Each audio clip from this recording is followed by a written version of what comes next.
Saludos, mis estudiantes. Este es el ejercicio que fue explicado en la clase. El ejercicio nos dice que tenemos dos cargas eléctricas, carga 1 y carga 2, ubicadas en el vacío, separado por una distancia de 20 centímetros, sobre un segmento de recta. Este segmento de recta se ve punteada. Nos mandan a buscar el punto donde el campo eléctrico es nulo, es decir, donde el campo eléctrico se anula. Se puede anular en tres puntos. Puede ser a la izquierda de Q1 entre las cargas o a la derecha de Q2. Obviamente aquí escogimos entre ellas, entre las dos cargas. ¿Por qué? Porque nosotros siempre suponemos que en el punto donde vamos a buscar el campo eléctrico siempre vamos a ubicar una carga de prueba Q sub 0 y esa carga de prueba siempre es positiva. Vemos que el signo que tiene la carga 1 y la carga 2 es de signo positivo. Quiere decir que si yo coloco una carga positiva acá, obviamente esta carga 2 al ser positiva, la carga de prueba Q sub 0 se va a alejar. Por eso es que el campo eléctrico 2 que me genera la carga 2 va dirigido hacia la izquierda. Pero la carga 1 también ejerce otro campo eléctrico 1. Obviamente la carga eléctrica 1 también tiene signo positivo. Quiere decir que la carga de prueba Q sub 0 que yo coloque aquí, que también va a ser de signo positivo, se va a alejar. Entonces, en este punto, E1 y E2 van en sentido contrario. ¿Qué es lo que quiere decir que vayan en sentido contrario? Que ellos se van a anular entre sí. Pero para que ellos se puedan anular entre sí, es decir, mi sumatoria de campo eléctrico debe ser igual a 0. Y para que eso sea igual a 0, como E1 va hacia la derecha, la colocamos positivo.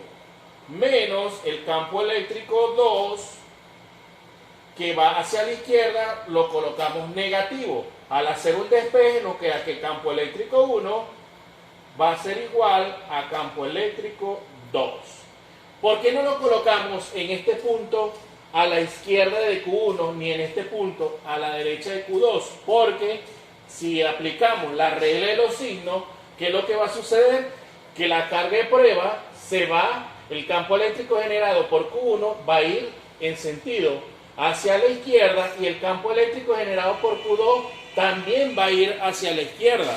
Entonces, como no van en sentido contrario, no se van a anular nunca. Lo mismo va a suceder acá. Si yo coloco mi carga de prueba Q sub 0 en este punto, al ser positiva las otras dos cargas, los campos eléctricos 1 y E2 van dirigidos hacia la derecha, es decir, en el mismo sentido, nunca se van a anular. Es importante destacar que lo que nos pide el ejercicio es el punto o la distancia donde ubicar el punto para que se cancele el campo eléctrico. Lo ubicamos aquí entre las dos cargas. Fíjense que aquí tenemos que el valor del campo eléctrico es igual a la carga entre la distancia al cuadrado. Es decir, el campo eléctrico depende del valor de la carga y también depende de la distancia. Y de la distancia es inversamente proporcional. ¿Qué quiere decir que es inversamente proporcional? Que si la distancia aumenta, el campo eléctrico disminuye. Y si la distancia disminuye, el campo eléctrico aumenta. Entonces tenemos que la carga 1 y la carga 2 tienen estos valores, es decir, la carga 1 es de menor valor que la carga 2. Entonces, para que pueda haber un equilibrio, para que estos campos eléctricos sean iguales, esta distancia tiene que ser mucho menor. Recuerde que al disminuir la distancia aumento el campo eléctrico, es decir, compenso el valor de esta carga que es menor que la carga 2, disminuyendo la distancia, es decir, esta distancia que hay de P a Q1 tiene que ser menor que la que hay con respecto a la carga 2. Por eso ubicamos esta incógnita X, que es la distancia que hay de P a la carga 1. ¿Y cuál viene siendo la distancia de la carga 2 a este punto? Los 20 centímetros menos esta distancia X que aún no conozco. Entonces vamos a sustituir la fórmula de campo eléctrico en la ecuación que tenemos acá de la igualación de los campos eléctricos. Obviamente, si estoy utilizando el campo eléctrico 1, utilizo los datos de la carga 1. Es decir, el valor de la carga 1 y la distancia R1, el valor de esa carga con el punto P. Igualmente voy a hacer con Q2 y la distancia 2. Fíjense acá, tenemos las constantes de proporcionalidad. Como ambas son iguales, obviamente se pueden cancelar porque están a diferentes lados de la igualdad. Nos queda la siguiente ecuación. Vamos a tratar de agrupar todos los términos que están al cuadrado, que son la distancia, de un solo lado de la ecuación. ¿Qué es lo que hacemos acá? Aplicamos un proceso de despeje. Está dividiendo, pasa a multiplicar. Y luego lo que multiplica, que en este caso viene siendo R1 al cuadrado, y Q1, está multiplicando, pasa a dividir a diferentes lados de la ecuación. Cuando ya nos quedan los términos al cuadrado a un solo lado de la ecuación, aplicamos raíz cuadrada, de modo que se puedan cancelar los exponentes a la 2. Recuerden que si yo aplico raíz cuadrada, tengo que aplicarlo en ambos lados de la ecuación. Nos viene quedando la siguiente expresión, R2 sobre R1 igual a la raíz cuadrada de la división entre la carga 2 y la carga 1. Ahí sustituimos los valores. ¿Cuál es el valor de la carga 2? 3 microcoulomb. Recuerden que tengo que llevarlo al sistema internacional, a coulomb. Entonces, como está en microcoulomb, lo multiplico por 10 a la menos 6 para poderlo llevar a coulomb. R2 y R1. R2, dijimos que la distancia R2 viene siendo 20 centímetros menos X y la distancia R1 viene siendo X.